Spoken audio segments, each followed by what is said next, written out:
Hey everybody, my name is Greg, and this is what I call the final take. I just started this YouTube channel today. It's December 18th or 19th. Yeah, 19th. So, been debating on starting this channel for a while, so bear with me. I'm just doing this off my phone at the moment.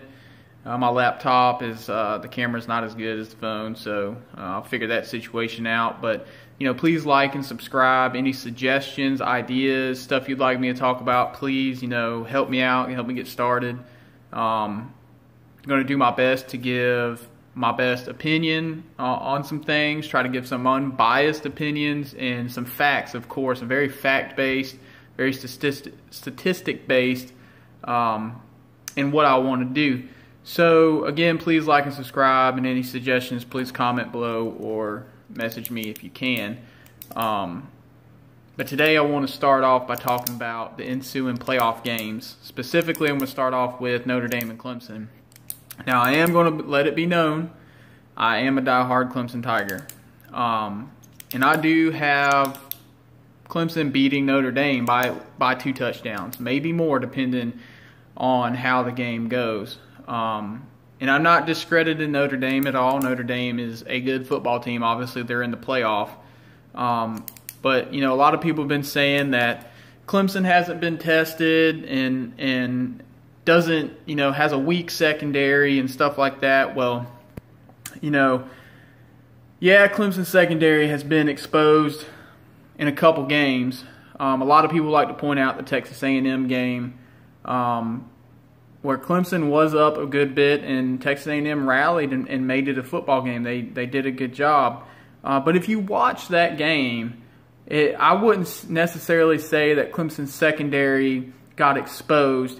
If you go back and watch a lot of those balls that Kellen Mond was just chucking up in the air, they were pretty. I'm not trying to discredit Texas A&M or make an excuse, but if you watch it, 2 of those touchdowns that they got were tipped balls by the Clemson defenders, and it just happened to fall in to A&M receivers' hands, which is a great heads-up play on the A&M receivers.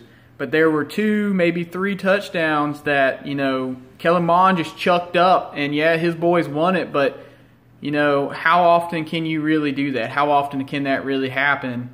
And, I don't like to compare that game. Yeah, Clemson did give up a good bit of passing yards that game, but again, if you go back and look, there's a lot of luck on them touchdown passes and 4th down conversions that allowed A&M to come back in that game. Also, the South Carolina game, I was very disappointed with that. Had a lot of blown coverages, which can hurt anybody. And yeah, Clemson's had issues with blown coverages, and it's just the type of defense that they run. They blitz a lot. They, try to drop just a few men back in coverage, and sometimes it leaves holes. I mean, big example was South Carolina. Big example was the 2015 playoff game, national championship game against Alabama. Clemson had 2-3 blown coverage plays that went for touchdowns, and that's just the risk that they run sometimes. But if you look at a lot of the stats of defenses in the country, Clemson's secondary has only allowed 2,389 passing yards. Alabama has allowed 2,319. Notre Dame has allowed 2,376. And Oklahoma, which we know their defense is just trash, has allowed almost 4,000 passing yards. So out of those 4 in the playoff, it doesn't look like Clemson's secondary is too awful off from other teams in the country. Matter of fact, I think their secondary was top 10 or top 15. I'd have to go back and look, so don't quote me on that, but it was up there on the charts. So a lot of people are saying that Clemson's secondary is weak, and I'd like to beg to differ, because they're right there with the top 4 teams in the country. And obviously, you can't really include Oklahoma because their defense is 124th in the nation. But Notre Dame's allowed just as many, they've literally allowed almost as many passing yards as Clemson has. And they play similar opponents. Matter of fact, I think Notre Dame's strength of schedule and strength of record is weaker than Clemson's. So it's kind of hard for me to deal with people saying that Clemson's secondary is garbage. Yes, there have been, mistakes and there's some question marks, but for overall, they've been doing pretty damn well. We all know the run defense for Clemson is outstanding. You got, that front four, front seven is absolutely amazing. And I saw a post the other day where, this guy said that, Notre Dame is good. All around, they are good. They're good players at every position, but they aren't elite. And a lot of, I agree with that. I think Notre Dame's a great team, but I do not think they're a Clemson or Alabama. And I don't think many teams are, fortunately. Enough, Clemson is one of those. I am happy about that. But you look at a lot of things, a lot of common opponents between Clemson and Notre Dame. There's a couple of them that stand out, and there's a couple of them that are similar. I mean, they both played Wake Forest.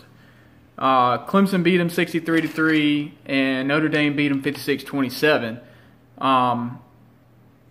But there are some key differences in these games. And one is Clemson racked up 700 yards of offense. And Notre Dame racked up close to that, about 565. Great pass and great rushing combo for Notre Dame against that. But they allowed Wake Forest 27 first downs and 27 points. And they allowed Wake Forest right at 400 yards. Clemson didn't do that. Clemson allowed only 3 points. They only allowed Wake Forest 249 yards, forced a turnover. They only let Wake Forest get 11 first downs. And that's a similar opponent. Now, it is the first game that Ian Book started for Notre Dame, and they absolutely destroyed them. They did a great job. But that defense seemed to have struggled with Wake Forest a little bit, and obviously Clemson's didn't. And Clemson played, their third, fourth, fifth stringers that game. And I'm sure Notre Dame did as well. But there was the key difference right there in that game. And then the one that really sticks out to me is Pitt. Now, I know Pitt plays Notre Dame hard every year. So does Syracuse. Syracuse plays Clemson just as hard as Pitt plays Syracuse every year. But they only beat Pitt by 5 points, 19-14. They only had 344 total yards, and they had 2 turnovers. Whereas we all know what Clemson did to Pitt. Clemson destroyed them 42-10. With over 400 yards, and they forced 3 turnovers, and that was in a sloppy, pouring down rain game. And Clemson did what they were supposed to do. Now, on the opposite side, Notre Dame destroyed Syracuse, and Clemson did not. However, Notre Dame didn't face Eric Dungey. And Eric Dungey, regardless of what you say, is a good quarterback, especially a good quarterback for Syracuse. That man is a difference maker for that team. And without him, they're not the same Syracuse. And I expect that to change. Dino Babers is doing an incredible job at Syracuse, and I'm sure he'll one day have more than just one good quarterback. But you got to keep in mind that Notre Dame, yeah, they beat Syracuse pretty good. Put up over 400 yards, only allowed 234 yards. Now, again, Eric Dungey didn't play. And they beat them pretty soundly. And we all know that Clemson struggled against Syracuse. But that Syracuse game was the very next game after Kelly Bryant decided to leave Clemson.